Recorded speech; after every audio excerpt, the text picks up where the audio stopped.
Istana Merdeka, saya juga kaget ternyata Istana Negara dan Istana Merdeka berbeda. Dihuni oleh Gubernur Jenderal Johan Willem van Lansbach. Di bau-baunya kolonial selalu saya rasakan setiap hari, dibayang-bayangi.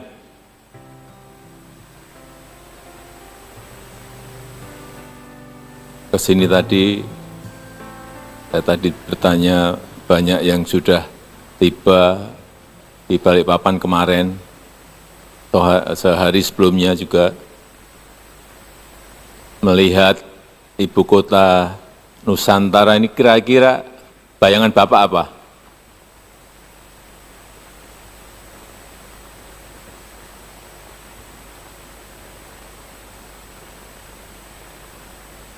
Selamat datang di ibu kota Nusantara.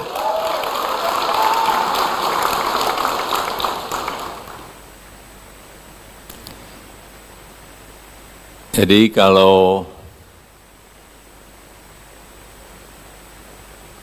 istana kita yang ada di Jakarta, yang ada di Bogor, itu adalah istana bekas kolonial yang dulunya dihuni, jadi di Istana Negara itu dihuni oleh Gubernur Jenderal Pieter Gerardus van Overstraten. Kemudian Istana Merdeka, saya juga kaget ternyata Istana Negara dan Istana Merdeka berbeda. Dihuni oleh Gubernur Jenderal Johan Willem van Lansbach. Kemudian yang di Bogor, ternyata ada Gubernur Jenderal lagi, Gubernur Jenderal Belanda, Baron van Inhofe.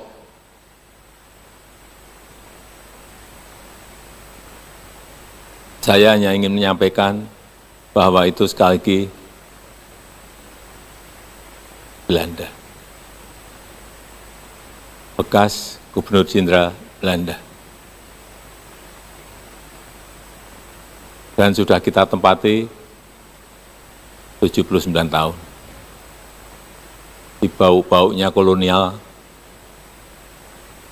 selalu saya rasakan setiap hari, dibayang-bayangi.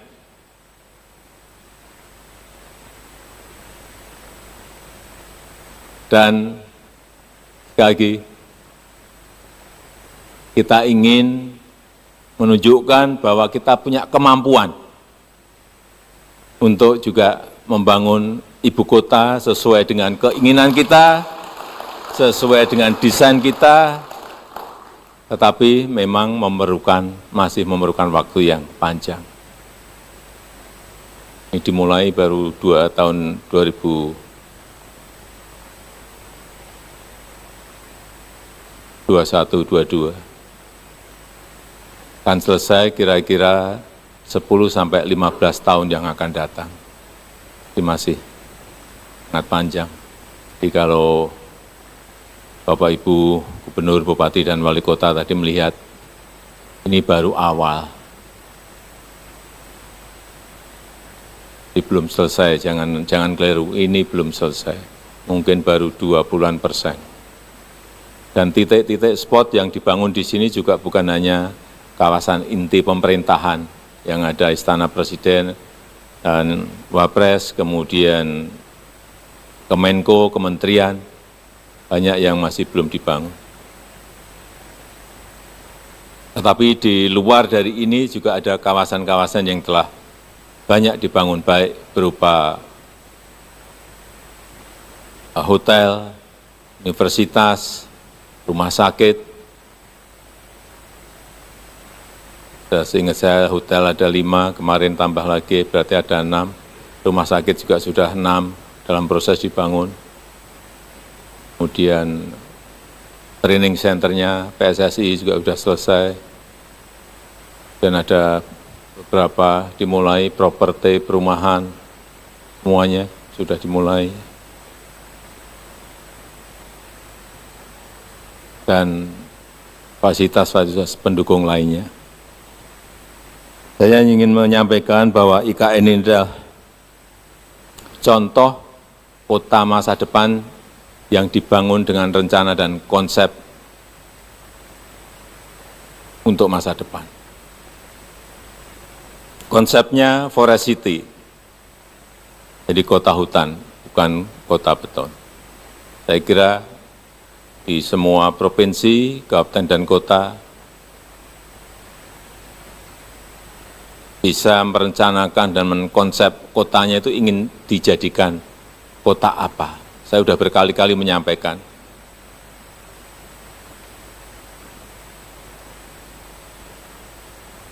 Ada di California kota yang khusus hanya untuk golf saja, kota golf. Ada 37 padang golf di sana. Hanya itu, nggak ada yang lain. Kemudian juga ada High Point di North Carolina, dan juga itu hanya khusus untuk kota mebel saja. Mebel, nggak ada kemanapun, nggak ada kecualiannya mebel. Ini kita sebenarnya punya kekuatan besar. Jepara, Pak Bupati Jepara ada, bisa dikonsep desain sejak awal, meskipun tidak selesai mungkin dalam satu periode bupati atau 2 periode bupati, tetapi perencanaannya harus ada dan detail, hingga matang di situ. Kemudian ini juga kita konsep Smart City. Seluruh aktivitasnya ditopang oleh teknologi. Memang momentumnya pas. Perubahan zaman ini pas, inilah waktunya. Baik itu teknologi digital maupun teknologi yang lain-lainnya. Sehingga ini akan menjadi livable city, kota yang nyaman untuk ditinggali. Saya kira seluruh provinsi yang kita miliki, seluruh kabupaten yang kita miliki, seluruh kota yang kita miliki, mestinya arahnya ke sana. Tadi Bapak Ibu melihat bagaimana sebuah kota itu mestinya ada danau kecil atau embung, itu akan selain memberikan estetika keindahan, juga akan menurunkan suhu di sebuah kota. Di sini nanti akan dibangun kurang lebih 60 danau kecil atau embung seperti 60. Saya pun masih menawar ke Pak Menteri PU, kalau bisa lipat 2 kali lebih baik atau 3 kali lebih baik.